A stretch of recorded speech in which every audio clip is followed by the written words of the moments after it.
Welcome to Spotlight Television. I'm your host, Tom Hegna. Today we're focused on Jim Lusk. And Jim and I have known each other for probably 20, 25 years. So Jim, I know your background, but share with our audience, how did you get to where you're at? I've been in the business it'll be 41 years in April. And I started the business after teaching high school math and physics. And it was interesting because I was selling real estate at the time, and I'm aging myself here, but this was the early 80s when interest rates were 15, 16%, and my wife's a homemaker, 2 kids, and I thought I had it wired. I'll just sell real estate in the summer, teach, and live happily ever after. But I didn't get the head baseball job, so that affected me a lot. So I thought, I got to do something else. And then real estate was tanking. But I had a buddy who was doing really well in the insurance and financial planning world, and I'm thinking, man, if he could do this, I got to be able to do it. So in 1983, I took the leap. 40 years later, here I am. So that's my story. I can get deeper if you want, but that's about it. Now I know up there, you're now in the Spokane area, and I know you work a lot with police chiefs and with government type employees, and because you work with people who have pensions, and you help them optimize their pensions. So tell us how that works. That's interesting you say that, Tom, because in my 40 years, I've found that there's so many different markets, and I still love working with young people, young families, business succession planning and so on. But I was a teacher, and so I was a public employee, and public employees have what's called a defined benefit pension. It's basically a lifetime income. And I knew my pension when I was 22 years old. Now, I know you're retired military. Thanks for serving, Tom. You were a colonel, and you get this lifetime, I call it wake-up money. Every month the check hits, and you like that. But I knew at 22 years old, I'm a math major, and I'm thinking, wow, I could do this for 30 years. At 2%, I'll get 60% of my highest 2 years back at that time of that pension. I'd be 52 years old, and gosh, if I can get my income up to 60, 70,000, I'll get 60%. Well, that's cool. I could do that. Well, anyway, one thing leads to another. We're broke, and the real estate tanked, and so I got in this business. First thing I looked at when I got in this business is, do they have a defined benefit pension? Because I'm not going to do this forever. I want some wake-up money when I walk out the door. Well, I've been to companies that actually worked, and now I'm in my late 60s, and I got wake-up money. I've got 3 different pensions. I've got Social Security. So I've been obsessed with this market for years. But the market is really, you take this lifetime income, but that's for you only. If you want your spouse to have an income, you got to take a reduction. We call it the delta or the spread. It says you're going to give up money if you want your spouse to have a survivor benefit. So for years I thought, well, what are they doing? They're just buying a survivor benefit. Maybe I could work in that space. And so I've become an expert, a national expert on what we call it pension option planning. The industry used to call it pension maximization, and it's been abused and so on. So we don't like that phrase. We call it pension option planning. But the answer to your question is, that's probably about 80% of my business today. And the people I recruit and train, I do nationally teach people how to work in this market. So now let's shift gears a little, because you talk about Social Security in your book, and you have some different views than maybe even me or some other advisors. So talk about that. Okay, excellent. I think this is a big conspiracy, Tom. You and I agree that you got to, at different instances, you got to look at things. But when in doubt, I say if the Social Security website, ssa.gov, says, hey, you should wait, and from every year after your normal retirement age, you get 8% more per year. Well, so now it's 67 for most people. So at 70, that's 24% more. And you should wait. Well, anytime a government website says to do something, the first thing you should be a little suspicious. What's their motive? But now I found a lot of financial advisors and insurance companies also are. I just heard a speech for a big insurance company, and a guy, and it wasn't even about Social Security, but he said, hey, by the way, don't forget Social Security, and you should wait. And I said, whoa, let's talk about this. And so I do workshops on why you don't wait and look at the mathematical difference. And there's about 6 different reasons you don't wait. And one of them is just do the math. And we look at the break-even point. And the break-even point, let's say you are 67 and you're going to wait, get 24% more, good. But you gave up 3 years of payments that you could have gotten, wake-up money, that you didn't take. So let's not even take the interest on that. Let's just take that, and how long would it go? It's usually about age 82. And the guy says, well, I'm from a line of long livers. My mom died at 97, my dad died at 92, so I'm going to outlive that 82 by far. Well, maybe. Okay, but How about a couple things? How about the time value of money? Would you rather have $1,000 today or $1,000 in 8 years? So time value of money is about inflation. Let's factor that in. Now it's not 82, now it's 87, 88, whatever. How about the cost of living allowance? And I'm practicing what I preach, Tom. I'm not, okay. So at 66, was my normal retirement. I was making way too much to draw earlier than that. So at 66, I told her I would draw Social Security. She goes, well, why wouldn't you wait? You get more money. Because with me, it would have been 4 times that age. It'd be 32% more. Took the money, invested it. In what? Well, how about an indexed annuity that'll grow tax deferred? And now when I get to 70, which will be October this year, I could actually annuitize that. And you're the man that is the expert. I can't even hold your candle to you. But at 70, the annuity rates are pretty nice. And you guys read Tom's book, Paychecks and Playchecks. I didn't do this for an endorsement for you, but you're in my book anyway. At 70, it's a better payout because there's mortality credits and people live longer. I could get an annuity in about the 10% range. It's bigger than the spread. There's no break even. But I love to talk about the COLA. This is a big deal. At 66, I got a 4.9% COLA the next year. Then I got an 8.7% COLA from Social Security. Then I got a 3.2% COLA last year.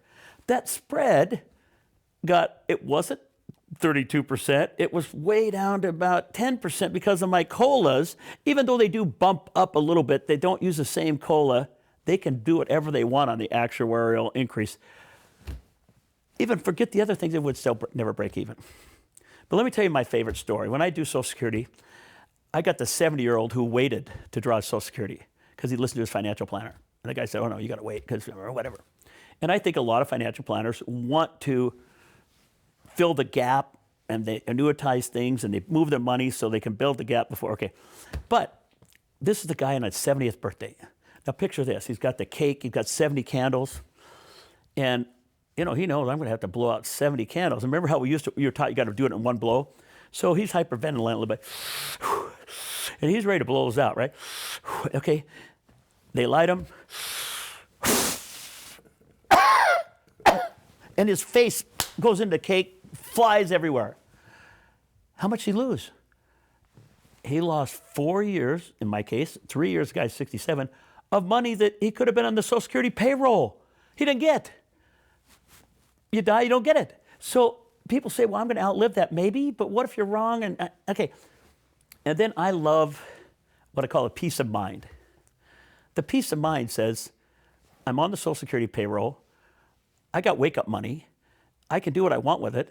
You're the expert on, I love your saying, the go-go years, the slow-go years, and the no-go years. I'm doing your book for you. The go-go years are when you want the most money, not the least money. So from 62, say to 72, instead of waiting until 70 to 80, it's up to you guys, but I would just say, do the math, do the numbers. I'd love to argue this with anybody.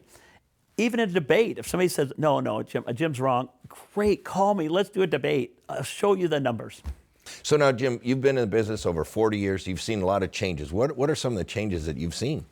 The biggest change that I've seen, I call it the flavor of the month, is I started in 1983. And Universal Life was hotter than a pistol in 1983 because short-term money was outperforming long-term money. And we could get deep with that. But I'm with a company that was really good, and I'm in San Francisco, and I go to this meeting, and basically the number 3 guy in the company, major insurance company, we're at this microphone yelling at the guy about why they don't have Universal Life, because they're losing millions of dollars sales, blah, blah, blah. And he said, I'll never forget as long as I live. He said, everybody sit down. So let me tell you why the product isn't going to work long term. And he called it a negative arbitrage.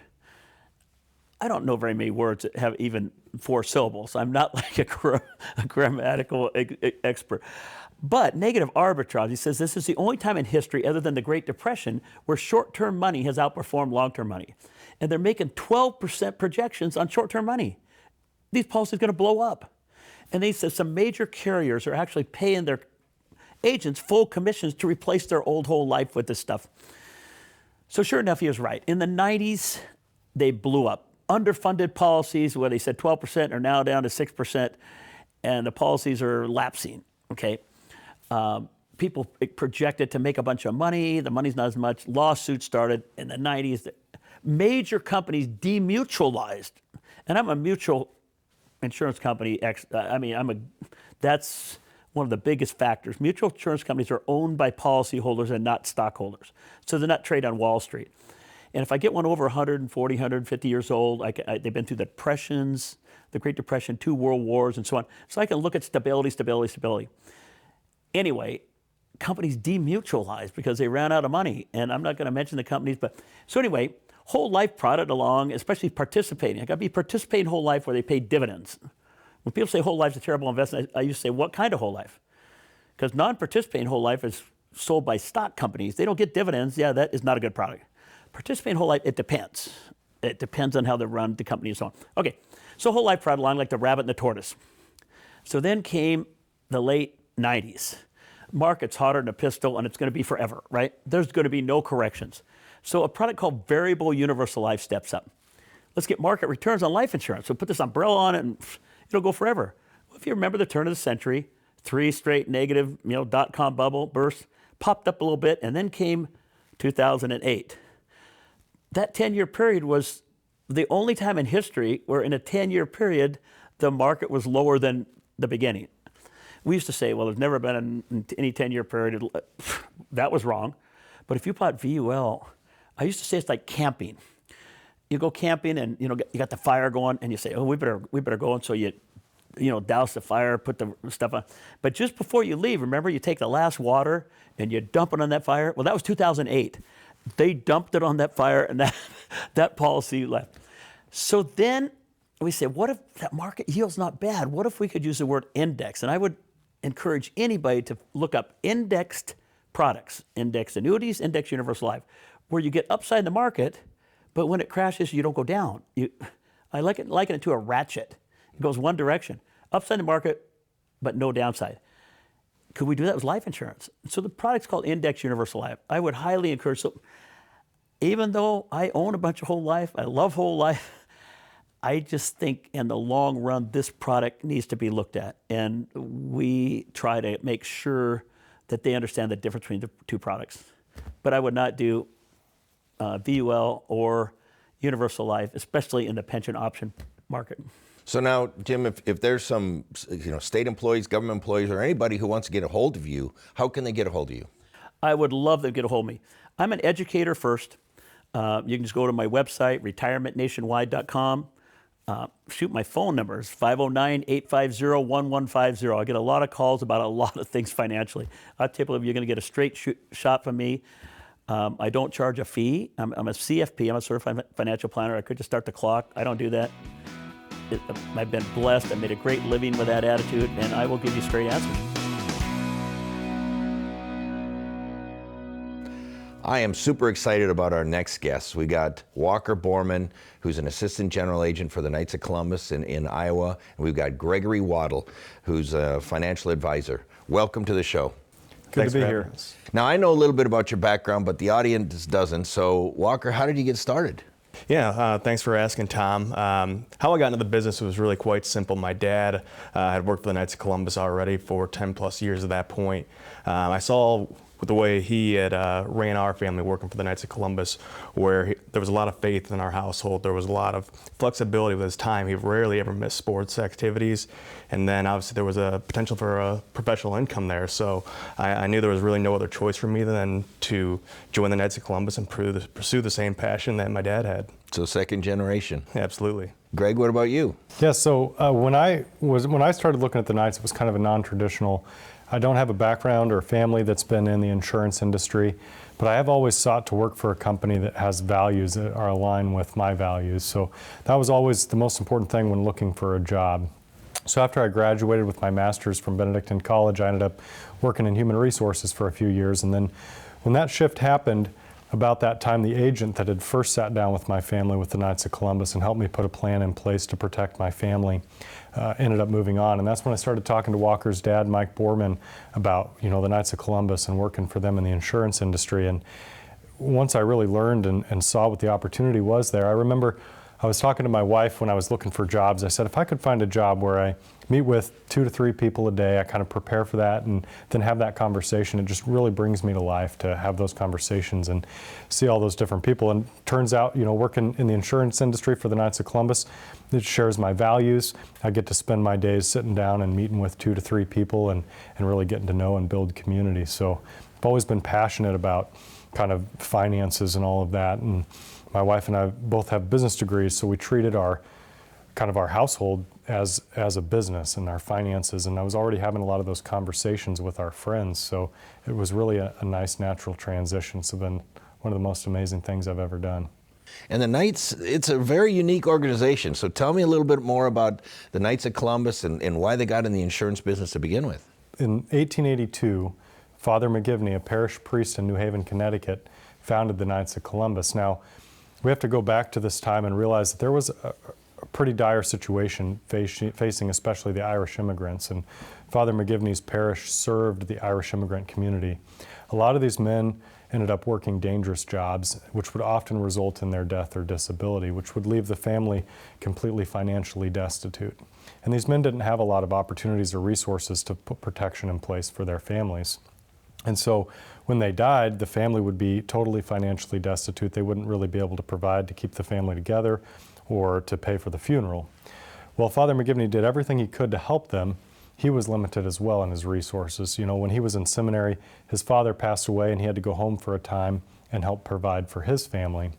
And so he brought the men of the parish together and formed the first Knights of Columbus Council with the primary objective of providing for the members and their families in the event of a death, right? So it really started out as these men coming together and promising that if a brother knight passed away, they would pass the hat to make sure that family had what they needed to pay for the funeral, to keep the family in the home.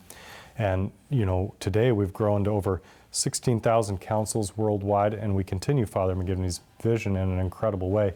I know, Walker, you've got something to share on that. Absolutely. As you've heard, obviously, a little of the brief history of the Knights of Columbus there.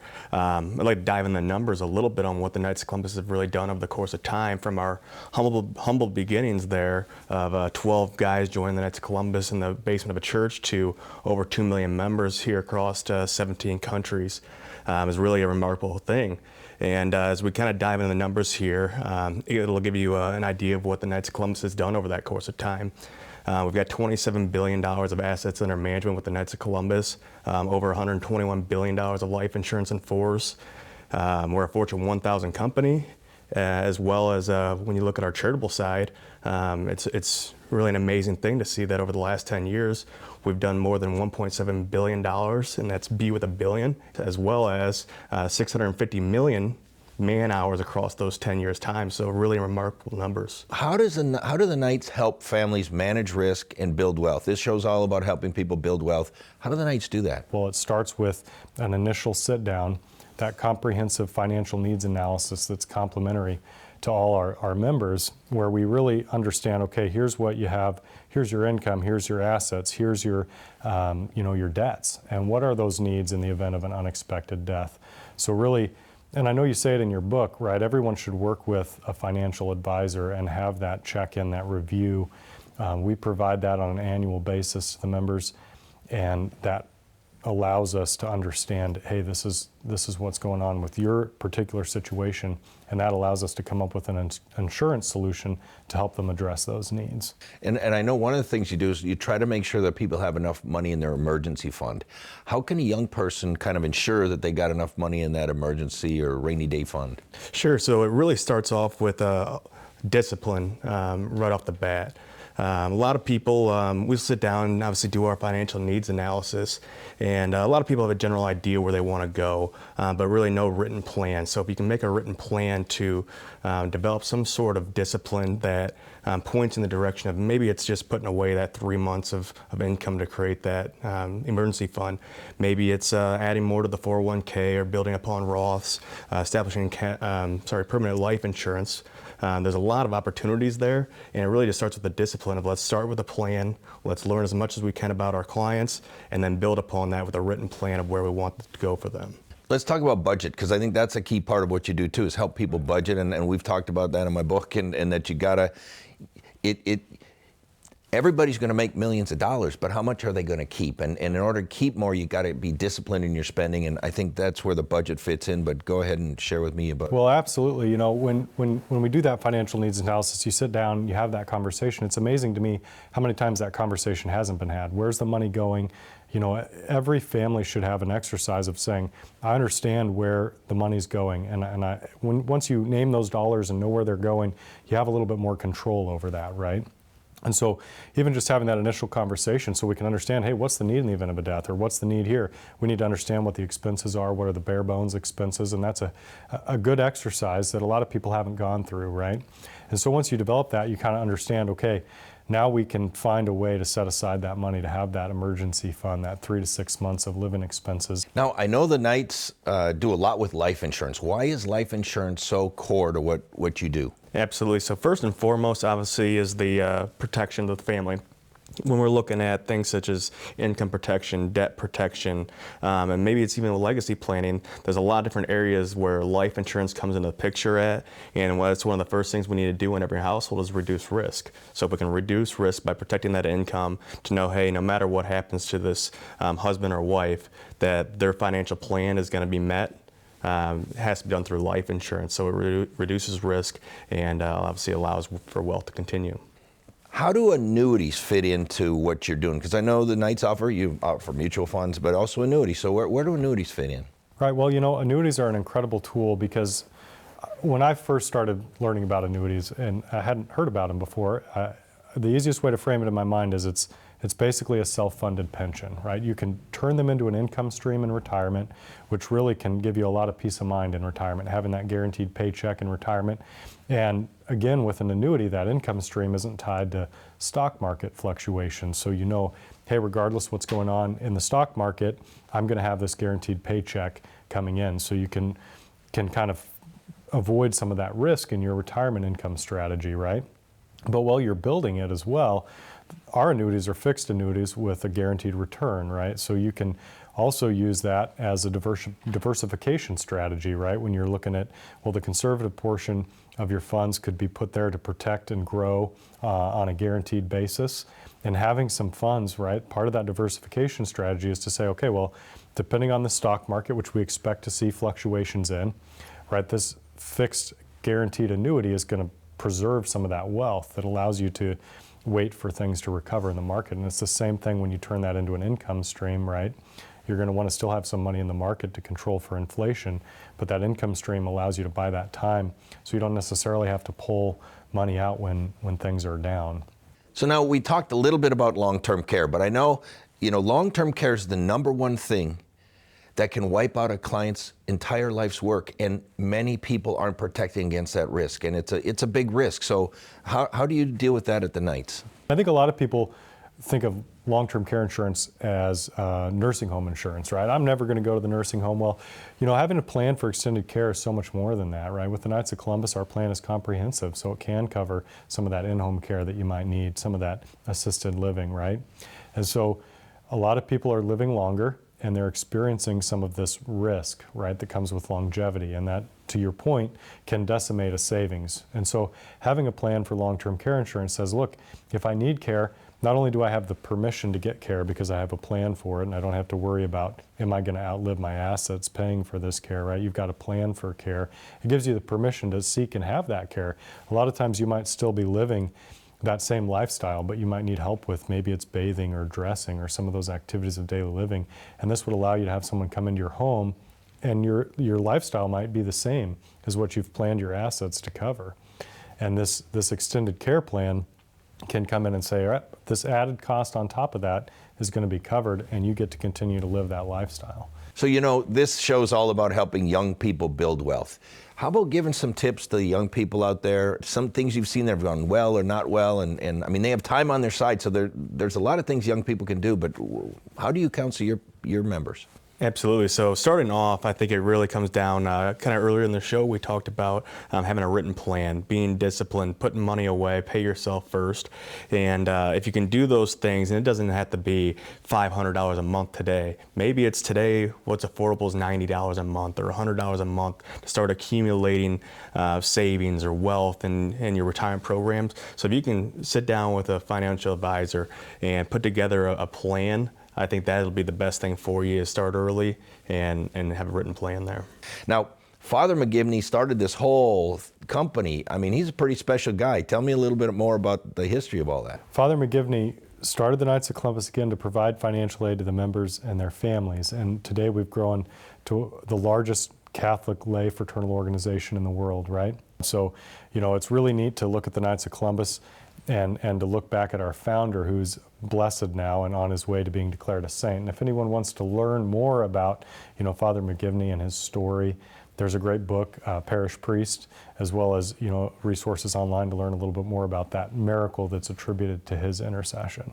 So we've covered a lot of ground today. I know there's people out there, they want to get in touch with you. How can they find you? Yeah, so it's real easy. You can just go to kofc.org and go to find an agent. And although we're agents for the Knights of Columbus, we don't cover all states. So you can find your agent by typing in your council number or by typing in your zip code if you're not a member of the Knights, and they'll have their information pop up right there on who your agent or general agent is in your territory. As for those local to Iowa, Greg's in Des Moines, I'm in Cedar Rapids, so we're happy to help when we can. Right, absolutely. There's over 1,000 agents in North America working for the Knights of Columbus now, and you know, we love to have the opportunity to sit down with your family and share a little more specifically about how the Knights and our insurance can help you. And then on the investment side, with Knights of Columbus Asset Advisors, we can work with anyone that's interested in investing in line with the values of the Catholic Church. So to learn more about the Knights of Columbus, so you can always go to kfc.org and look that up. And with Knights of Columbus Asset Advisors, we can work with anyone that's interested in looking. And let's be clear, it's K of C, not KFC. That's right. That'll take you to a different location. KOFC. .org, yes sir.